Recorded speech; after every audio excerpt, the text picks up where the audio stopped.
Orania, South Africa's white-only town. In this town, everyone is white. Along the banks of the Orange River in a town called Orania, known for stunning sunsets and a wide variety of vegetation, currently living in this town is a group of people who don't fit the typical image of a native African. The reason is that everyone, from the store workers to government officials, is white. How did an all-white town in Africa come to be? Orania is a white Afrikaner-only town in Rainbow Nation, South Africa.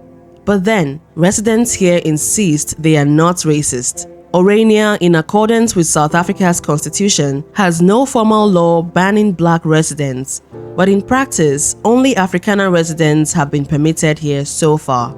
The population of this town is 2,500 Africanos, descendants of Dutch and French, and the population of this town has increased steadily since it was founded 30 years ago when the apartheid regime fell. According to the people in this town, they are not racist.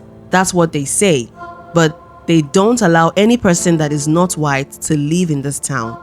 Indian, black, orange, any person of color is not allowed in Orania. They said they just want to live among themselves in security, far away from the rest of the country, South Africa. 30 years ago, when legal segregation ended, many cities adjusted to this new regulation. Yet, Orania citizens decided not to adapt to this change. Karel Willem Hendrik Boshoff, the founder of Orania, seemingly continued to follow the ideology of apartheid when he bought 8,000 hectares of land in 1990 to establish a new town with the idea of exclusivity. Boshoff, the son-in-law of Hendrik Verwoerd, the architect of apartheid, saw Orania as an opportunity to build a new history for his people, descendants of the Dutch, who lived in South Africa. Yet, before the town was established, it was inhabited by black and mixed-race squatters who had set their homes there after a failed 1960s construction project. Different sources share that this group of settlers were forced out when the construction of Orania began. Now, the town is exclusively occupied by people of the same ethnic background.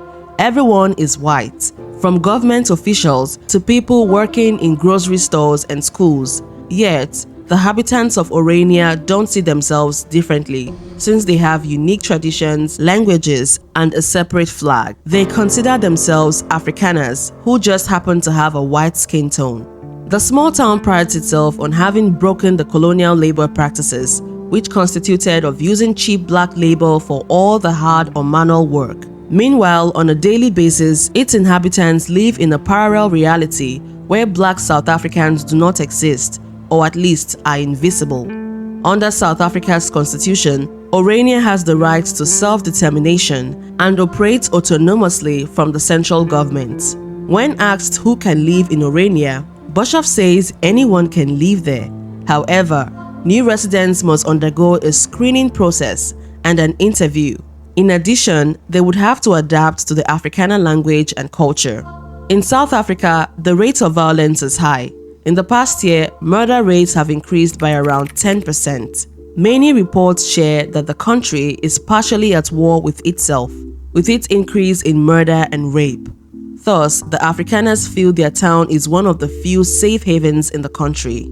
Orania is a town that offers a safer and slower pace of life. There are no traffic lights, 2 schools, and 1 radio station. It's almost like it exists in an alternative reality inside South Africa. Many residents see Orania as an opportunity for a bright future. It's a place to raise their children, a picture-perfect town for those viewing it from the inside. However, the city tells a different story for those on the outside looking in.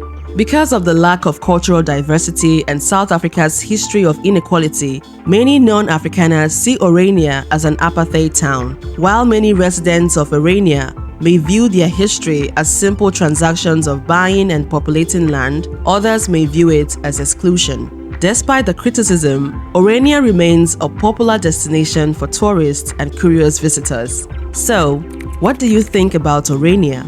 And don't forget to like this video and subscribe to our channel for more informative contents.